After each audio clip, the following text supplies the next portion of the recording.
जय सिया राम।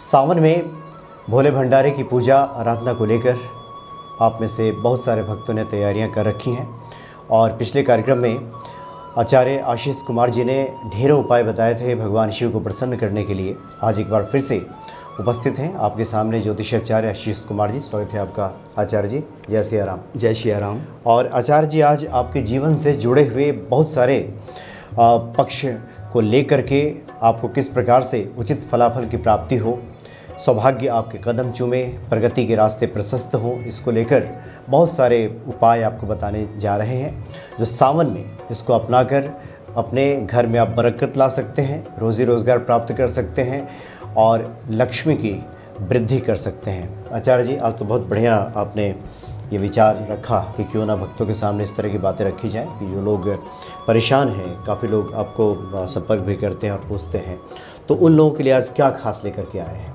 जी देखिए, हमने अपने जो लास्ट प्रोग्राम था, जो हमारी इस श्रावण मास की सीरीज़ का जो पहला प्रोग्राम हमने बनाया है, उसमें हमने अपने सभी दर्शकों को बताया था कि वो भगवान भोलेनाथ को, शंभुनाथ को प्रसन्न करने के लिए क्या उपाय करें, किस प्रकार उनके ऊपर जल अभिषेक करें, जल अर्पित करें, कैसे विधि विधान से पूजा करें। उसमें हमने बताया था विशेष रूप से कि पार्थिव शिवलिंग बना करके, पार्थिव लिंग का निर्माण करके आप उनकी पूजा अर्चना करें और उसके बाद में षोडशोपचार पूजन के बाद में उनको सूर्यास्त से पहले जल में प्रवाह कर दें। और बाकी भी हमने कुछ अन्य उपाय बताए थे और मैं समझता हूँ कि हमारे जितने भी दर्शक हैं वो उनको फॉलो करेंगे और अपने जीवन में जुड़ी हुई समस्याओं को दूर करेंगे।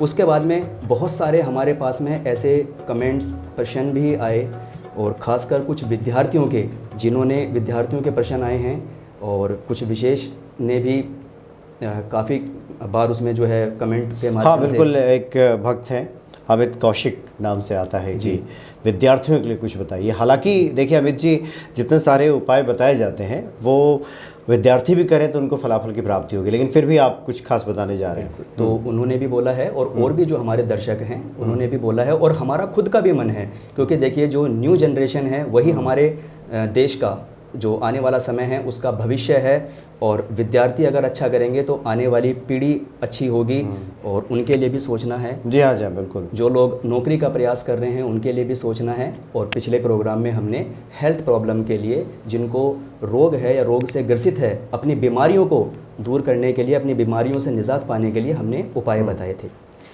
तो सबसे पहले हम उपाय आपको बताने जा रहे हैं विद्यार्थियों के लिए।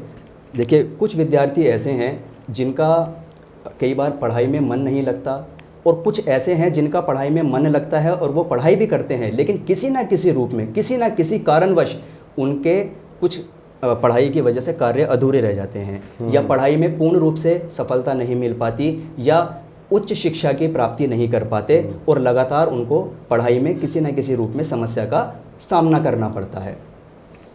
कुछ ऐसे व्यक्ति हैं जो नौकरी पाने के लिए बहुत प्रयास कर रहे हैं और वर्षों वर्ष से लगे हुए हैं, उनकी नौकरी में किसी न किसी रूप में समस्या आ रही है।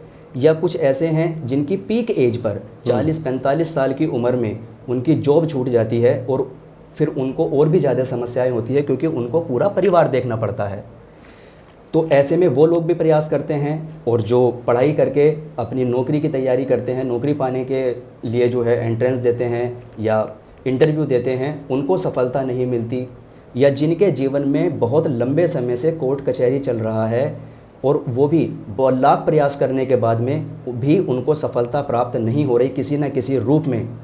या फिर कुछ ऐसे लोग जिन्होंने बहुत मोटा कर्ज ले लिया है या छोटा है, देखो कर्ज तो कर्ज है, चाहे वो थोड़ा है चाहे वो ज़्यादा है, लेकिन जिन्होंने कर्ज ले लिया है और जिनको कर्ज दिया है वो वापस लौटाने का नाम नहीं ले रहे और उन्होंने अपने तरफ से बहुत सारे उपाय किए हैं, जो भी कुछ किसी ने बताया है वो किया है, लेकिन फिर भी सफलता नहीं मिल रही। वो अपना फ़ोन बंद कर लेते हैं, आपको रिप्लाई नहीं करते, आपसे मिलने का प्रयास नहीं करते और आपको इस प्रकार से समस्या का सामना करना पड़ता है, आपके पैसे वापस नहीं आते। इस प्रकार की जिसके भी जीवन में समस्या है जो हमने बताई, किसी का व्यापार नहीं चल रहा, किसी को विद्या प्राप्ति में कोई रुकावट आ रही है, किसी का इंटरव्यू क्लियर नहीं हो रहा है, किसी का कोई कॉम्पिटिटिव एग्ज़ाम क्लियर नहीं हो रहा है, किसी को कोई कर्ज की समस्या है या जिसको कर्ज दिया है वो कर्ज उनको वापस लौटाने का नाम नहीं ले रहा है, उसमें समस्या आ रही है। इस प्रकार की जिसके भी जीवन में समस्या है वो लोग क्या करें कि इस श्रावण मास में या तो सोमवार वाले दिन या फिर सोमवार वाले दिन, और जो भी जैसे इंटरव्यू दे रहे हैं या उनका कोई एग्ज़ाम है उससे पहले जो सोमवार पड़ता है, या जब तक उनका कोई कार्य सिद्ध नहीं हो जाता, या फिर किसी भी प्रदोष तिथि में आप इस उपाय को कर सकते हैं। करना क्या है आपको कि जो शिवलिंग है, शिवलिंग का जो बीच वाला हिस्सा होता है जहाँ पे जलधारी होती है वो माँ पार्वती का हस्तकमल होता है, और वहाँ पर 3 लाइनें होती हैं। एक बीच में मोटी लाइन होती है और उसमें जो दायां वाला हिस्सा होता है, दायां अंग होता है वो गणेश भगवान का है, और जो बायां वाला हिस्सा है वो 6 मुखधारी कार्तिकेय जी का है, जिनको षडानंद बोलते हैं, उनका स्थान है। तो आपको एक बेलपत्र लेना है, उस बेलपत्र की जो पीछे वाली एक्स्ट्रा डंडी है उसको तोड़ देना है। उसकी जो पीछे वाली 2 पत्तियां हैं, जो पीछे वाले भाग की 2 पत्तियां हैं, उन 2 पत्तियों पे अच्छे तरीके से लाल चंदन घिस करके और उन दोनों पत्तियों पे, पूरी पत्ती पे, एक टीका नहीं, पूरी पत्ती पे अच्छे तरीके से बड़े भाव से आपको वो लाल चंदन लगा देना है। उसके बाद में देसी गाय का घी, देसी गाय का शुद्ध घी आपको लेना है, और राइट हैंड की 3rd फिंगर से, तीसरी उंगली से जो सामने वाली एक पत्ती जो सामने वाली बची है, 2 पे आपने पीछे वाली पे लाल चंदन लगा दिया, जो सामने वाली एक पत्ती बची है उस पे आपको अच्छे तरीके से घी लगा देना है, और उसको जो भगवान शिव की सबसे छोटी पुत्री है अशोक सुंदरी, उसका जो स्थान है, जो बीच वाला भाग हमने बताया, जो बीच वाले भाग में जो मोटी लाइन होती है, वहाँ पर आपको इस प्रकार रखना है कि जो सामने वाली पत्ती है वो जहाँ से जल निकलता है, जहाँ से जल गिरता है उधर आए, और दोनों तरफ, इधर वाला डंडी वाला हिस्सा शिवलिंग की तरफ और जो दोनों पत्तियां हैं वो एक गणेश भगवान की तरफ हो जाएगी और एक आपके कार्तिकेय भगवान की तरफ हो जाएगी। इस प्रकार आपको वो पलट कर रख देनी है। उसके बाद में आपको ओम नमः शिवाय, ओम नमः शिवाय बोलते हुए 1 लोटा जल उनके ऊपर अर्पित कर देना है।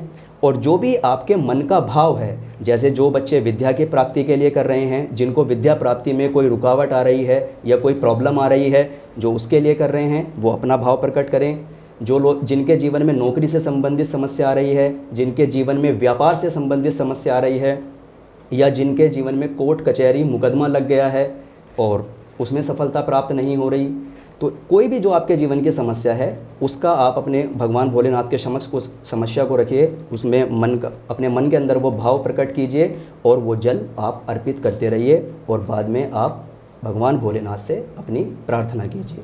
यदि इस प्रयोग को आप जैसे हमने बताया है वैसे करते हैं तो मेरा विश्वास कहता है जो भोलेनाथ पर आप सभी को, हमें भी, हम सबको जो विश्वास है वो विश्वास मेरा कहता है कि आपके कार्य अवश्य सिद्ध होंगे और आपको अवश्य ही सफलता प्राप्त होगी। अच्छा, नहीं, बहुत बढ़िया उपाय है और किसी प्रकार की संशय की वैसे तो स्थिति नहीं है, गुंजाइश नहीं है, लेकिन आपने बहुत ही साफ शब्दों में बताया भी। 3 पत्तियां होती हैं उसमें जी, बेलपत्र में। जो पीछे की 2 पत्तियां हैं, एक आगे निकली हुई पत्ती होती है, 2 साइड से ऐसे होती हैं, तो उसमें लाल चंदन लगा दें और आगे वाली पत्ती में घी लगा दें। देसी गाय का शुद्ध घी लगा दीजिए।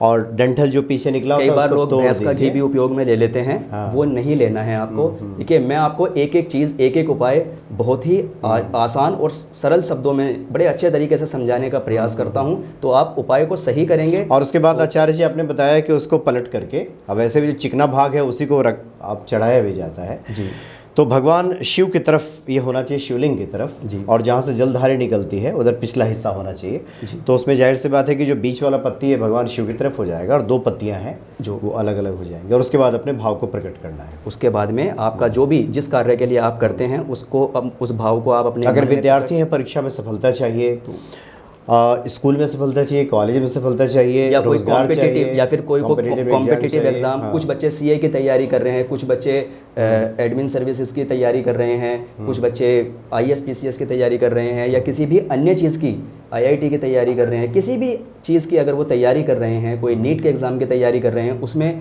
बार बार प्रयास करने के बाद भी उनको सफलता नहीं मिल रही, तो बस अपना वो वही भाव प्रकट करें और शिवलिंग पर जल अर्पित करते रहिए बड़े भाव से, और लास्ट में भगवान भोलेनाथ से आप अपनी एक सवाल आएगा, कितने दिन करें? तो आपने हालांकि स्पष्ट किया कि आप शुरू करें और जब तक काम नहीं बनता करते रहें। जी, ये पूरे सावन करें जी। वैसे तो देखिए, मेरा जो खुद का अनुभव है, जो मैंने लोगों को बताया है और जो रिज़ल्ट आया है वो ये है कि 3 बार में ही इसका रिज़ल्ट आ जाता है।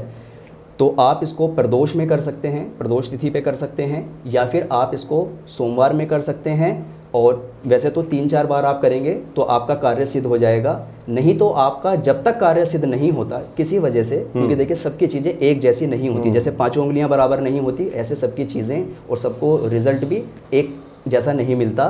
तो जब तक आपका कार्य सिद्ध नहीं हो जाता, आप इसको प्रत्येक सोमवार में करते रहिए। मुझे आशा है कि आपका कार्य अवश्य सिद्ध होगा, आपको अवश्य ही सफलता प्राप्त होगी।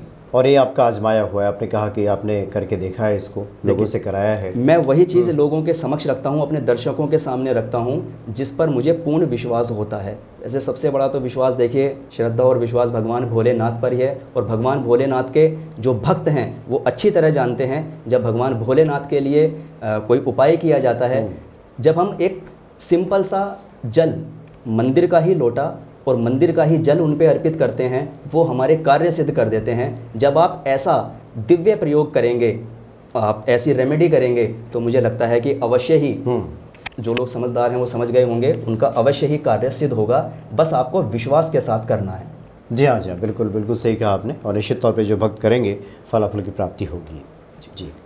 उसके बाद में अभी देखिए, जैसे कि मैंने बताया कि मंदिर का ही लोटा और मंदिर का ही जल, इस पर मुझे एक बात और याद आ गई है।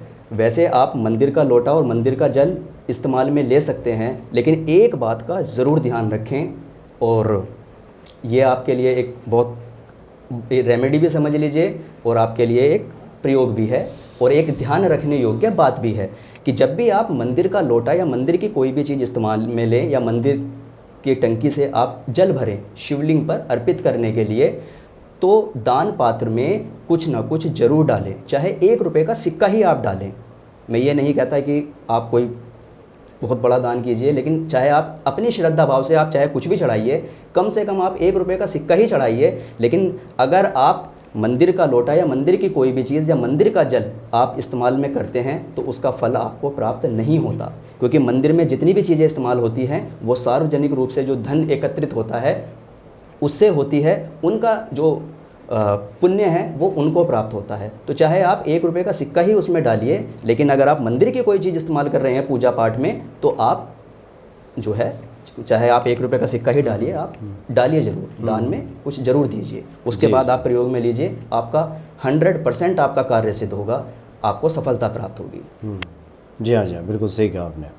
बस एक प्रयोग और, शायद ये भी बहुत सारे लोगों के काम आ सकता है, क्योंकि देखिए मैंने देखा है कि बहुत सारे लोग श्रावण मास में रुद्राभिषेक कराते हैं, किसी अन्य तिथि पर रुद्राभिषेक कराते हैं, शिववास देख करके रुद्राभिषेक कराते हैं, लेकिन कुछ लोगों को पता नहीं होता है कि किस चीज़ से, किस समस्या के लिए रुद्राभिषेक होता है।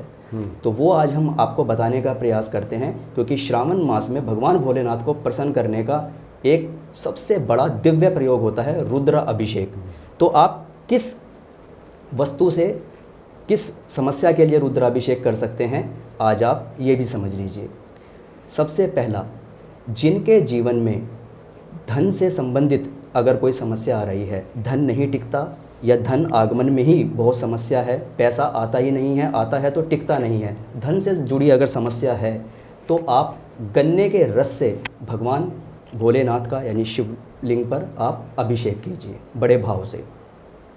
उसके बाद कहते हैं पहला सुख निरोगी काया।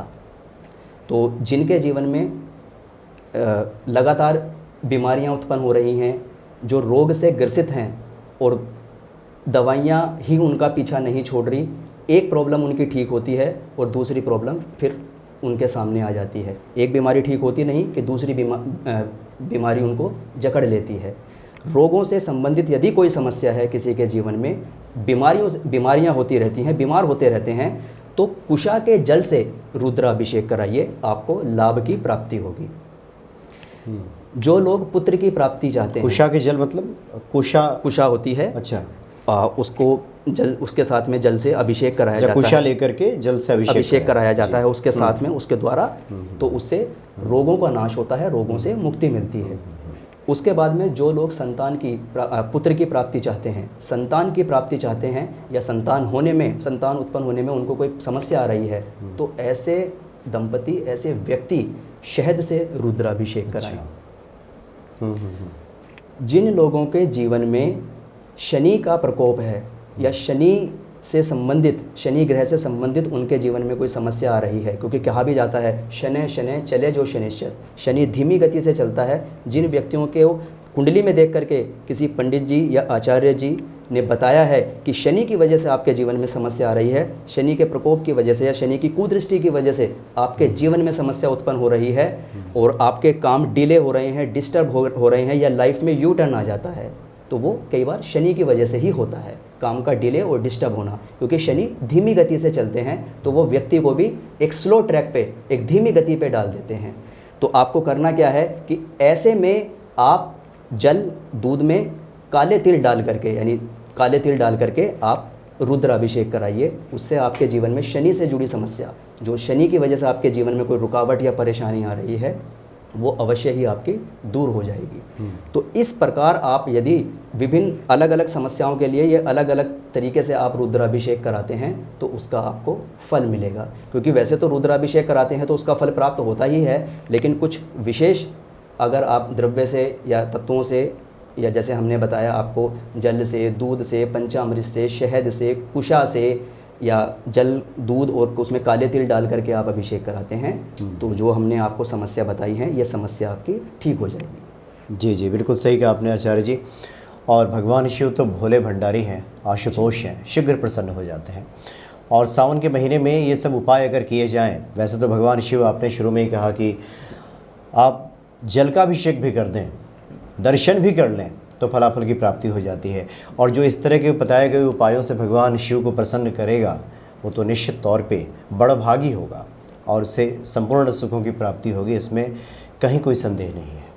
जी आचार्य जी, जैसे जी आपको बताया ही है, देखो रुद्राभिषेक लोग कराते हैं और बड़ा अच्छा लगता है, और सभी शिव भक्त ये पूर्ण रूप से भली भांति जानते हैं कि जब वो रुद्राभिषेक कराते हैं और रुद्राभिषेक करा करके उठते हैं, तो उनको मानसिक शांति तो मिलती ही है, और उनकी जीवन से जुड़ी जो समस्याएं हैं वो भी दूर होती है।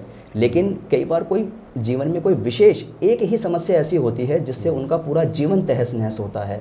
तो यदि जो हमने समस्याएं बताई हैं ये समस्या है, तो आप इस चीज़ से अभिषेक कीजिए जैसा हमने बताया है, ज़रूर आपकी समस्या का निदान होगा, जो भी आपके जीवन में प्रॉब्लम है वो आपकी दूर हो जाएंगी। जी जी बिल्कुल, और आपको अच्छे फल की और शुभ फल की प्राप्ति होगी। और उम्मीद ही नहीं, पूरा विश्वास है कि अगर आप इस तरह से भगवान शिव की पूजा अर्चना करेंगे तो निश्चित तौर पे भोले भंडारी आप पे प्रसन्न होंगे। बहुत बहुत धन्यवाद आपका आचार्य जी। जय सिया राम। जय सिया राम। ओम नमः शिवाय। हर हर महादेव।